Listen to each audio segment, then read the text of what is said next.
여러분 안녕하십니까. 광주 MBC 뉴스데스크입니다. 가을 단풍이 아름답게 어우러진 무등산 권역에서 처음으로 지오 마라톤 대회가 열렸습니다. 전국에서 찾아온 마라톤 동호인들은 무등산 절경에서 펼쳐진 색다른 코스에 감탄사를 쏟아냈습니다. 이계상 기자입니다. 유네스코가 지정한 무등산권 세계 지질공원에 마라톤 동호인들이 구름처럼 모여들었습니다. 전문 마라톤 선수부터 아이 손을 잡고 나온 가족들까지 3,000명가량이 무등산권 지오 마라톤 대회에 참가했습니다. 많은 분들이 정말 이 무등산권 마라톤 대회에 나와주셨는데요. 모두 안전하게 무사히 완주하시길 바라겠고 여러분들 모두 화이팅입니다. 좋은 사람들과 함께 더불어서 이렇게 즐기는 마라톤이 됐으면 좋겠습니다.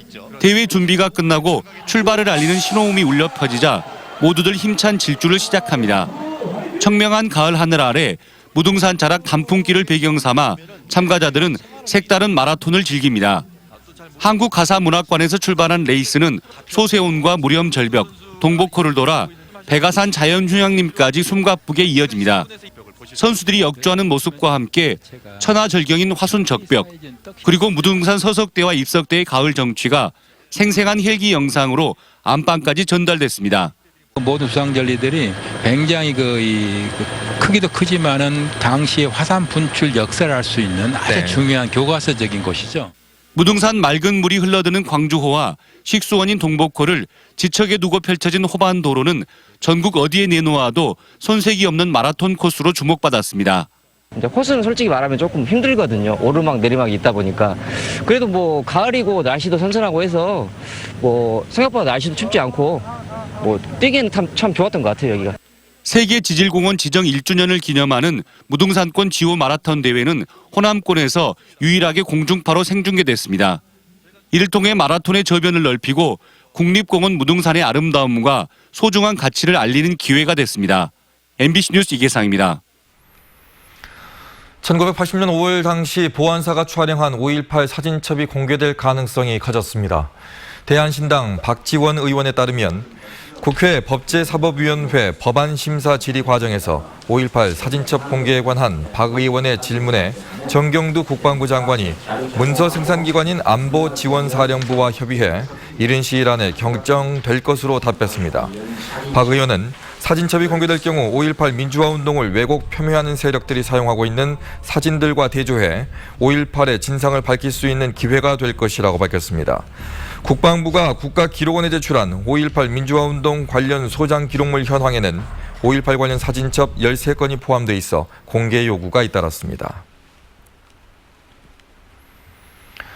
올해는 학생 독립운동이 일어난 지 90주년이 된 해입니다. 일제 폭압에 맞서 싸운 희생자들의 높은 뜻을 이어받기 위한 기념 행사가 이번 주 광주 전남 곳곳에서 펼쳐집니다. 박수인 기자가 보도합니다. 일제강점기였던 1929년 조선인 여학생을 희롱하던 일본인 학생들. 참다 못한 광주와 전남 학생들은 일제의 만행에 맞서 분연히 일어섰습니다. 이렇게 해서 광주 학생 독립운동이 시작됐고 전국 200여 개 학교와 5만 4천여 명이 넘는 학생들이 참여했습니다. 3.1운동, 60만세 운동과 함께 3대 민족 독립운동으로 평가되는 학생 독립운동이 어느덧 90주년을 맞았습니다.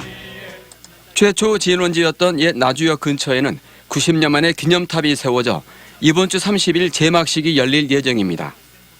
당시 여학생들이 다녔던 전남여고에서는 시와 음악을 통해 학생 독립운동의 가치와 의미를 되새기고 지역 주민과 공유하는 역사 콘서트가 열립니다.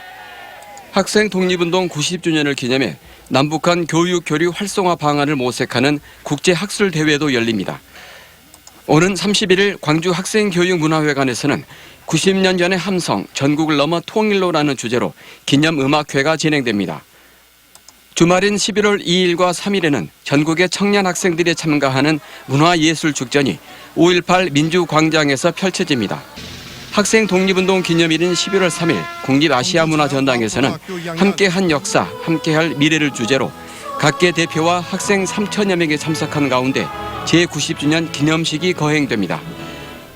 기념사업회는 정부와 광주시가 학생 독립운동 발상지 관리와 정신 개성 사업에 소홀히 해왔다며 이제라도 체계적인 계획을 세워 사적지 복원과 정신 개성에 나서야 한다고 강조했습니다. MBC 뉴스 박수인입니다. 광주시민단체협의회가 한전공대 설립은 600만 호남권의 미래라며 차질 없이 추진돼야 한다고 주장했습니다.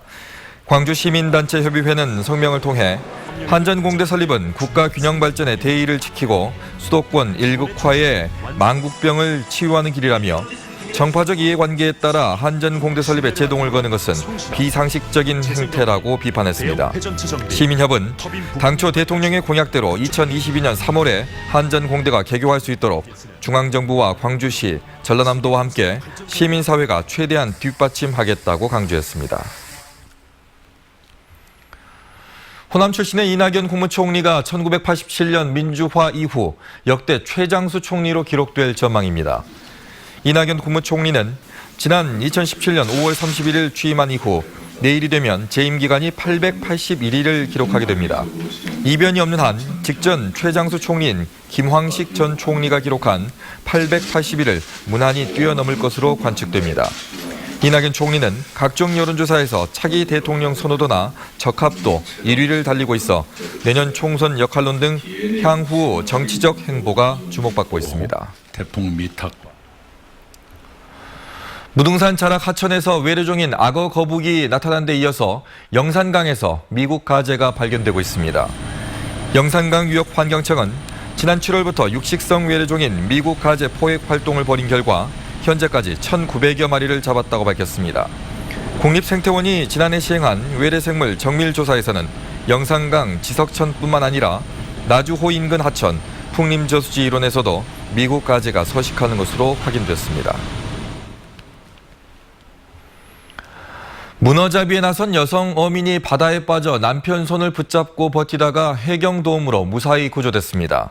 오늘 오전 10시 30분쯤 해남군 송지면 갈산항 남서쪽 400m 해상을 항해하던 문어잡이 어선에서 75살 A씨가 발을 헛디뎌 바다에 빠졌습니다. 작업복을 착용해 헤엄치기가 어려웠던 A씨는 배 위에 있던 남편의 손을 잡고 수온 19도의 바닷속에서 버티다가 인근을 지나던 완도 해경 연안구조정에 5분여 만에 구조됐습니다. 목포 해상 케이블카 승강장 에스컬레이터가 오작동 사고를 일으켜 운행이 당분간 중단됩니다. 목포 해상 케이블카 주식회사는 발판이 정상 작동하는 상황에서 손잡이 부분만 멈추는 매우 이례적인 사고가 발생한 만큼 원인 규명과 안전대책이 마련될 때까지 에스컬레이터의 운행을 잠정 중단한다고 밝혔습니다. 이에 앞서 어제 오전 10시쯤 목포 해상 케이블카 승강장의 에스컬레이터가 갑자기 멈춰서는 바람에 81살 최모 씨가 골절상을 입는 등 승객 16명이 다쳤습니다. 섬진강에서 방류했던 연어들이 산란을 위해 이달 중순부터 회귀하고 있습니다. 전라남도 해양수산과학원은 4년 전 방류한 어린 연어가 북태평양에서 성장한 뒤 16,000km를 이동해 지난 18일부터 섬진강으로 돌아오고 있다고 밝혔습니다. 올해 어린 연어 생산을 위해 섬진강에서 포획한 어미 연어는 현재까지 수컷 73마리, 암컷 41마리 등 114마리로 섬진강에서는 지난 1995년부터 어린 연어 방류 사업을 하고 있습니다. 겨울 철새 이동이 시작되면서 AI, 조류 인플루엔자 방역 활동과 예찰 검사가 강화되고 있습니다. 방역 대책 상황실 운영 중인 전라남도 동물위생시험소는 농장과 철새 도래지 등 위험 지역을 중심으로 사전 방역 활동과 상시 예찰 검사를 강화했다고 밝혔습니다. 충청과 경기 지역 야생조류 분변에서 고병원성으로 의심되는 조류 인플루엔자 바이러스가 확인된 가운데 전남에서는 현재까지 7만 7천 건의 AI 사전 예찰 정밀 검사를 실시한 결과 바이러스는 확인되지 않고 있습니다.